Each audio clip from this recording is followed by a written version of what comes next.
What's up mga Ludi? Ayan, patapos na yung paggawa kay Simbo. Ayan, bumili tayo ng bagong battery sa kanya.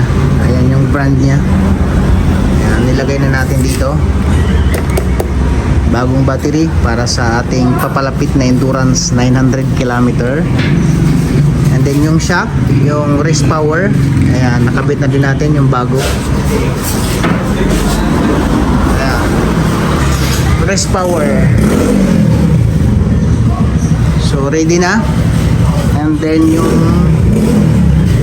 gas tank nya tinanggal natin kasi maglalagay tayo dito ng auxiliary tank. But pinasitilin natin yung gas tank na nilagay natin dito, yung lalagyan ng hose.